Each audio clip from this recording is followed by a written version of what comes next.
Hey everybody, welcome back to the Hope Will Rise Devos, and thanks for joining me today. I want to tell you, this has been so good for me.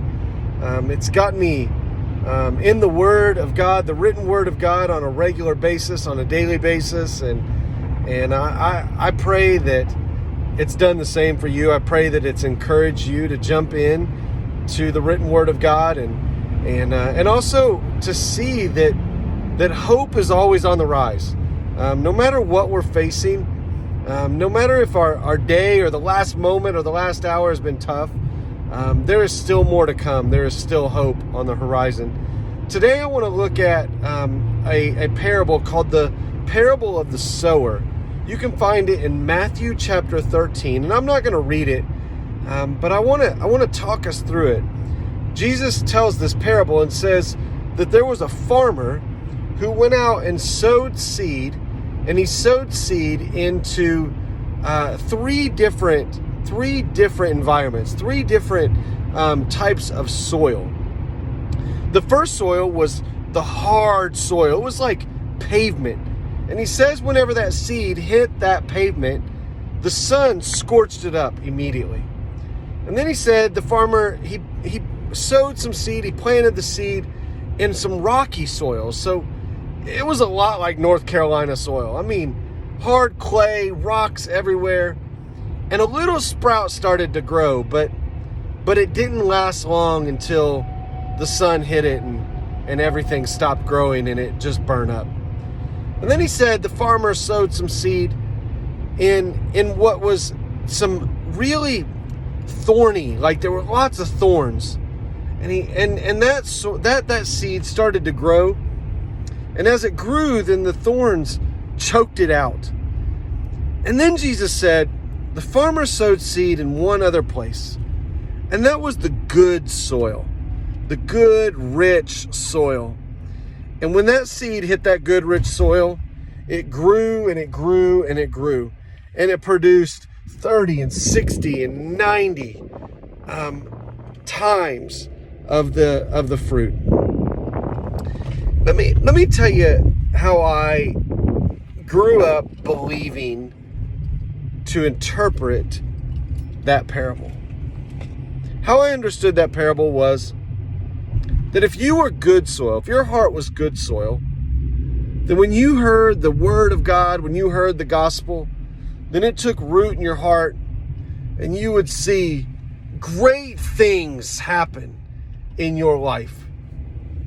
So I imagine that soil is a lot like, I grew up in Indiana, a lot like Indiana soil. It's dark and rich.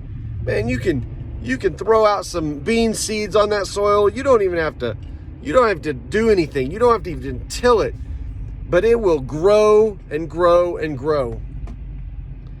But if you were any one of the other three soils, then you were up a creek, as the old saying says.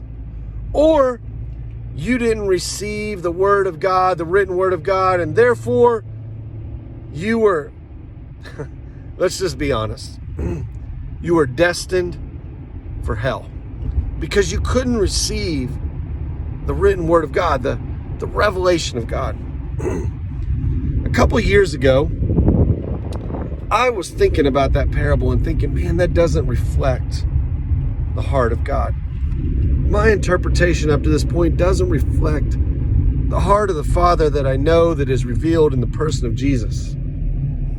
So could there be another possibility? And as I started thinking about other possibilities, what I thought about my experience with real human beings. I've been doing ministry for 21 years. I have walked beside and walked into people's lives that they're a lot like that hard surface. Their hearts are hard. And when they hear the Word of God, when they hear the word of grace, their hearts have grown hard, and it's very difficult for them to hear anything except you've got to work hard and earn it. I've met a lot of people that are like that rocky soil. And man, their life has been filled with hurt, with disappointment, with confusion and guilt. And when they hear the word of God, it hits all of those places of pain, tragedy, trauma. And it's really hard for them to believe. And I've walked along some people who are like the soil that is full of thorns. Man, they've been burnt. And they've had to learn how to protect themselves. They've had to learn the art of self-preservation. And here's what God showed me about this parable. It's not that those three people don't want. It's not that they don't want the word of God. It's not that they don't want to receive the good news of Jesus. It's that as the farmer, I'm going to have to do some tilling. I'm going to have to work the soil of their heart. It's going to require time and grace. It's going to require conversations.